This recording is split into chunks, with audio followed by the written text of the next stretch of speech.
देश के 25 करोड़ लोग गरीबी से बाहर आए हैं, क्योंकि सपने दिखाने वाले अलग होते हैं और करने वाले और होते हैं। प्रधानमंत्री आवास योजना ग्रामीण के तहत 1,08,000 से अधिक परिवारों को उनके सपनों का घर मिला है। हमारी सरकार वर्तमान में देय पेंशन का भुगतान तो समय पर कर ही, साथ ही आपकी सरकार द्वारा बकाया छोड़ी गई पेंशन का भुगतान भी किया है। जब बात सेहत की हो तो समझौता नहीं। जोधपुर का भरोसेमंद सुपर स्पेशलिटी हॉस्पिटल व्यास मेडिसिटी हॉस्पिटल MMA, RGHS और ECHS के अलावा अन्य सरकारी स्वास्थ्य योजनाओं के अंतर्गत आधुनिक मशीनों, अनुभवी डॉक्टरों और संपूर्ण देखभाल के साथ कैशलेस इलाज की सुविधा उपलब्ध। व्यास मेडिसिटी हॉस्पिटल जोधपुर। माननीय अध्यक्ष जी, हमारी सरकार युवा, महिला, किसान और गरीब को लेकर के चलती है, क्योंकि यह चार जातियां हमारे देश के यशस्वी प्रधानमंत्री नरेंद्र मोदी जी कहते हैं कि हमारी इन चार जातियां हमारी ये बढ़ेंगी तो निश्चित रूप से मेरे गांव का, मेरे जिले का, मेरे प्रदेश का और मेरे देश का विकास होगा। वो हमारी धारणा, हम उनको लेकर के चलते हैं। तो वो सशक्त होंगे तो निश्चित रूप से हमारा प्रदेश सशक्त होगा।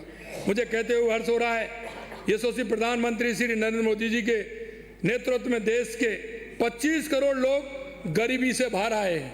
25 करोड़ लोग, ये गरीब कल्याण के प्रति हमारे समर्पण और संकल्प को दिखाता है। अंतिम पंक्ति में भरोसा जगाने के लिए हमारी सरकार ने पहले दिन से ही पंडित दीनदयाल उपाध्याय जी के दिखाए गए मार्ग, लक्ष्य अंत्योदय, पथ अंत्योदय और प्रण अंत्योदय के भाव से प्रदेश में गरीब व्यक्ति के उत्थान और कल्याण के लिए लगातार हमारी सरकार काम कर रही है। हम प्रदेश के जरूरतमंद परिवारों को 450 रुपये में रसोई गैस सिलेंडर उपलब्ध करवा रहे हैं।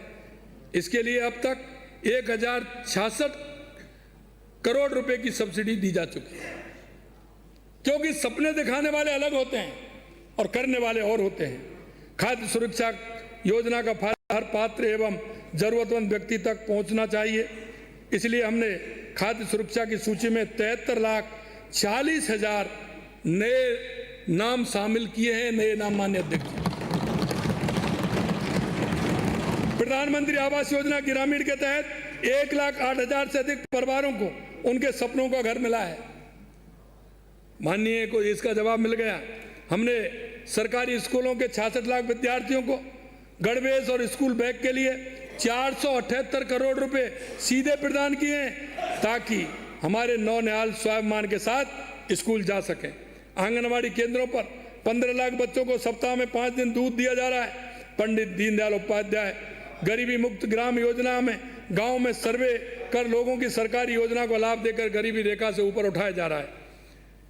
आप कहते हैं सामाजिक सुरक्षा पेंशन, माननीय अध्यक्ष जी, उसके बारे में भी मैं बताना चाहता हूं।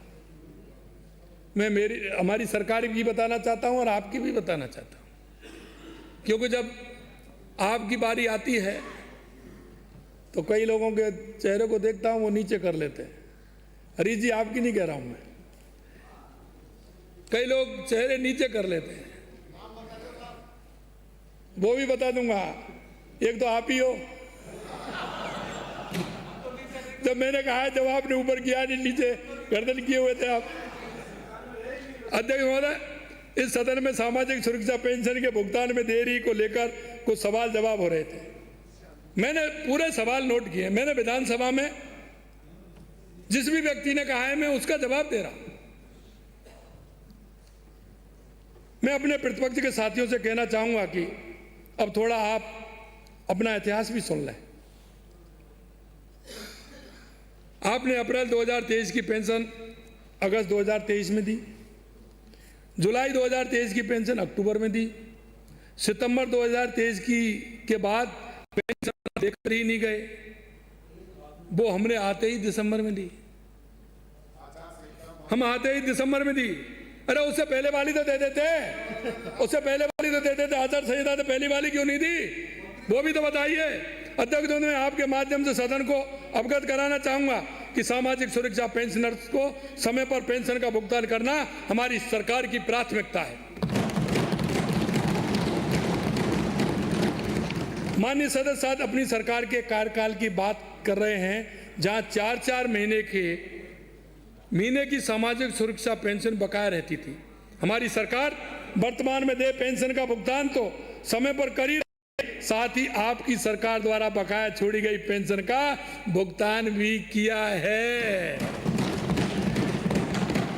मैं अवगत कराना चाहूंगा कि जहां कांग्रेस के शासन 2023-24 में सामाजिक सुरक्षा पेंशन के रूप में केवल, आप अंतर देख लेना, यहाँ अंतर नजर आ जाएगा, 9,500 करोड़ रुपए का भुगतान किया था, जबकि हमारी सरकार ने पेंशनरों के हित को ध्यान में रखते हुए 24-25 में कितना बढ़ा, 12,816 करोड़ रुपए का भुगतान किया था हमारी सरकार ने। वर्ष 2023-24 में किए गए भुगतान से लगभग 35% अधिक था। माननीय अध्यक्ष जी, अब आप लगा लीजिए वो कितने दिन की थी, वो कह रहे हैं आचार संहिता की थी। अरे आप हिसाब लगा लीजिए, 35% हमने भुगतान किया। वर्ष 2025-26 में भी, 25-26 में भी, क्योंकि हमने 10,876 करोड़ रुपए का भुगतान किया जा चुका है।